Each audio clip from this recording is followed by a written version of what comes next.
बिस्मिल्लाहिर्रहमानिर्रहीम। अस्सलाम वालेकुम। तो आज मैं आपके लिए लाई हूँ मीठी टिक्कियाँ जो कि बहुत ही मज़ेदार और खस्ता तरीके से बनती हैं। तो मैं आपको इसकी रेसिपी बताऊँगी। ये तो आपको बहुत ही आसान और बहुत ही पसंद आने वाली है। तो चलिए आप रेसिपी की तरफ चलते हैं।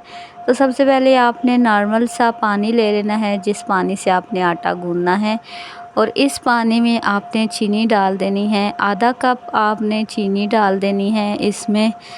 और 2 कप आपने आटे के ले लेने हैं। तो आपने अपने हिसाब से, आपके घर में जो भी चीज़ है आप उसी हिसाब से रखेंगे तो आपको समझ आएगी। आपने इस तरह हाथ से चीज़ें नहीं डालनी, वरना आपको समझ नहीं आएगी।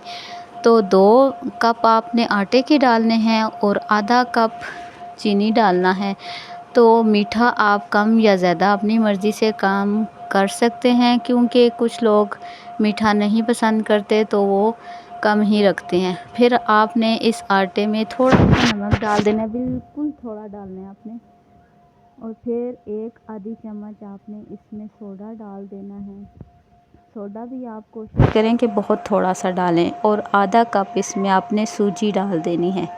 तो ये चीज़ें डालने के बाद आपने 2 चम्मच इसमें घी के डालने हैं। और घी में ही आपने ये बनानी भी हैं ताकि ये क्रिस्पी और मज़ेदार बने। ऑयल में ना बनाइएगा, लेकिन अगर आपके पास घी नहीं है तो फिर आप ऑयल में बना सकते हैं, वरना तो ये घी में ज़्यादा अच्छी और खस्ता बनती हैं। फिर आपने इसकी अच्छी तरह मिक्सिंग करनी है। घी डल गया इसमें, आपने इसमें बस ये चीज़ें नोट करनी हैं कि कितनी चीज़ें डलेंगी। तो पानी में जो हमने चीनी डाली थी उसको आप आहिस्ता आहिस्ता चम्मच हिलाते रहें। तो देखें ये सॉफ़्ट हो रही है। तो इसको इसी तरह इसमें सारा सॉफ़्ट कर लेना है, ताकि हम इसी पानी से जो है आटा गूँध सकें। आप देख लें कि कितना आटा है आपका और कितना पानी है। तो आपने ज़्यादा आटे को नहीं गूँधना, मतलब नरम नहीं करना। तो थोड़ा सा आपने सख्त आटा गूँधना है, तभी आपकी मीठी टिक्कियाँ बहुत ही अच्छी बनेंगी। तो इसके लिए आपको हाथ भी थोड़ा सख्त रखना है, आपका आटा अच्छी तरह से बन जाए। वरना ये अगर आप इसको सख्त नहीं गूँधेंगे तो ये बिल्कुल अच्छी नहीं बनेगी। तो आपके लिए रेसिपी मैं इसलिए लाई हूँ, और इसको बहुत ही मैंने स्लो मोशन में करके आपको बताया है, ताकि आपको एक एक चीज़ की समझ आए कि किस तरह गूँधना है और किस तरह टिक्कियाँ बननी है। ये आपकी बहुत ही हेल्प करेगी और बहुत ही मज़ेदार बनती है। तो इसमें आप सौंफ जो होते हैं वो आप इसमें शुरू में भी डाल सकते हैं जब आप चीज़ें ऐड कर रहे होते हैं, और लास्ट में भी डाल सकते हैं, जिस तरह आपको अच्छा लगे। तो जब ये आटा गूँध जाएगा फिर भी हम इसमें सौंफ डाल सकते हैं। तो मैं लास्ट में डालती हूँ हमेशा। तो आपकी अपनी मर्ज़ी है, आप शुरू में डालें या लास्ट में डालें। तो इसी तरह करना है आपने, आटे को नरम नहीं होने देना, बस आपने ये कोशिश करनी है। और चीनी वाले पानी से आपने इस आटे को गूँधना है। आप चाहें तो पानी की जगह आप दूध भी यूज़ कर सकते हैं, दूध और चीनी वाला पानी, लेकिन उससे थोड़ी ज़्यादा सॉफ़्ट हो जाती हैं। तो आप पानी में ही चीनी डालकर यूज़ करें, लेकिन आपने ख्याल करना है कि बहुत ही अच्छी तरह से घुली होनी चाहिए चीनी, वरना तो ये दानेदार हो जाएगी और आपके मुंह में आएगी चीनी, वो अच्छी बिल्कुल भी नहीं लगेगी। तो इसको आपने बहुत ज़्यादा सॉफ़्ट करना है चीनी को, या फिर आप ग्राइंड करके भी पानी में डाल सकते हैं। तो देखें आटा हमारा बहुत ज़बरदस्त बन गया है। इसको हमने 1 या 2 मिनट के लिए छोड़ देना है, वो इसलिए कि इसमें जो हमने थोड़ा सा मीठा सोडा डाला था वो अपना असर दिखाएगा और ये फूल जाएंगी और बहुत मज़ेदार बनेगी। ज़्यादा देर के लिए आपने इसको बिल्कुल भी रेस्ट नहीं देनी। इसको आपने सिर्फ 1 या 1.5 मिनट के लिए आपने छोड़ना है। वो भी समझें कि जब तक आपका घी गर्म होगा तब तक बस आपने इसको रेस्ट देनी है बस। और 1 या 1.5 मिनट में हो जाता है घी गर्म। तो ये देखें, अभी आप इसमें सारे सौंफ फैला दें। सौंफ बहुत ज़बरदस्त लगते हैं और बहुत ही अच्छी खुशबू देते हैं। टिक्कियाँ जो होती हैं, समझें पूरी टिक्कियों की जो है बहुत इसी पे बनता है। और सारी खुशबू और जायका इन सौंफों का ही होता है। तो ये आप लाज़मी डालिएगा, बहुत मज़ेदार बनते हैं।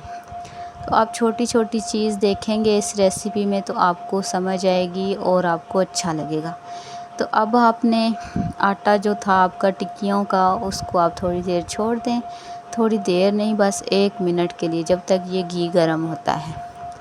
तो आपने एक कढ़ाई ले लेनी है नॉन स्टिक और उसमें आपने ये टिक्कियाँ बनानी है और डस्ट कर लें आप आटा जो है थोड़ा सा, ताकि आप रोटी बेल के उसको आप निकाल सकें।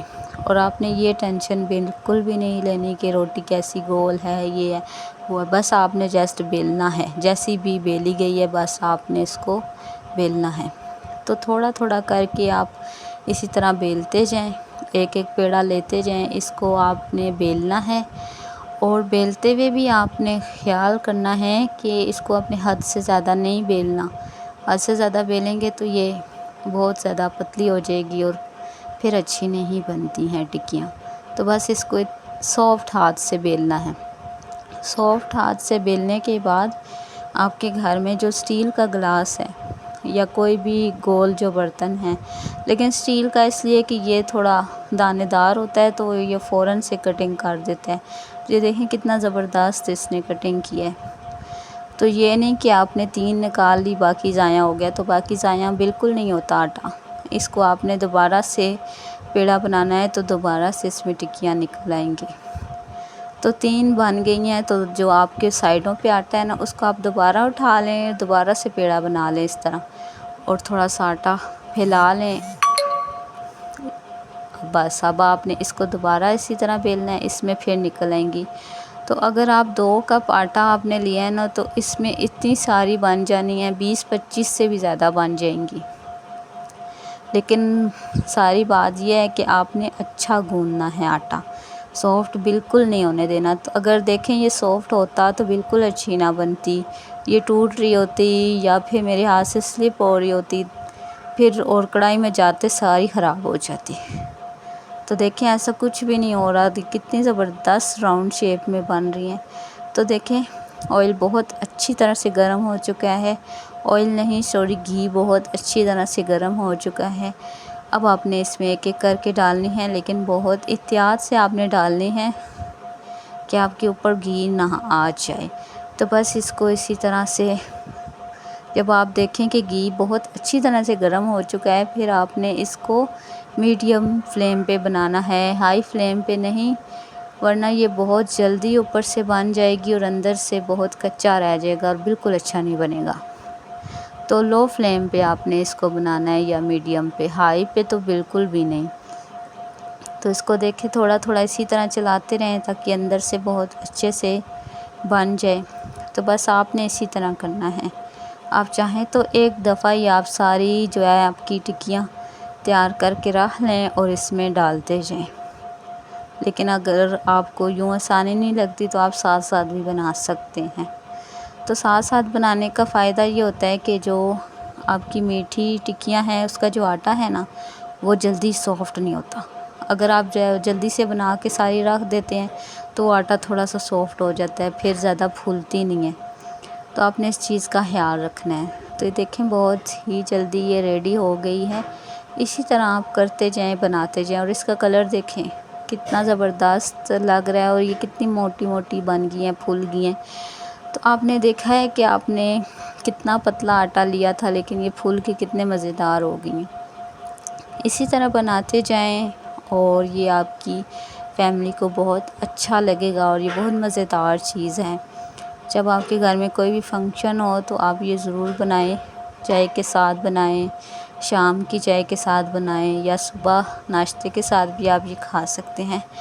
और इसका फ़ायदा ये है कि आप इसको बना कर रख भी सकते हैं, बना दें और आप 2 दिन 3 दिन भी इसको खा सकते हैं। लेकिन आपने इसको फ्रिज में नहीं रखना और ना हार्ड पार्ट में रखना है। इसको बस आप नॉर्मल किसी बर्तन में रख दें ढक्कन लगा के और आप यूज़ कर सकते हैं। तो ये 2-3 दिन तक सॉफ़्ट रहती हैं और इसी तरह इसका जायका रहता है, इसका टेस्ट बिल्कुल भी चेंज नहीं होता। तो आपने इसी तरह निकालते जाना है और 5 या फिर 4 टिक्कियाँ डालते जाएं। ये बहुत सारी बन जाती हैं और आपकी फैमिली आराम से खा सकती है। आपके घर अगर गेस्ट आए हैं तो वो भी खा सकते हैं, उनको बहुत पसंद आएगी। तो ये देखें, बहुत सारी टिक्कियाँ बनकर तैयार हो चुकी हैं और बहुत ज़्यादा ये बन जाती हैं। थोड़ी सी भी अगर बनाना चाहें तो बहुत सारी बन जाती हैं। तो जितनी भी बन जाएं तो टेंशन लेने की कोई ज़रूरत नहीं है, आपने सेव कर लेनी है। आज खाएं, 2 दिन बाद भी खाएंगे तो आप इसका टेस्ट देखिए, बिल्कुल भी चेंज नहीं होता अगर आपने इसको अच्छे तरीके से बनाया होगा। तो उम्मीद करती हूँ आपको ये रेसिपी बहुत पसंद आई होगी।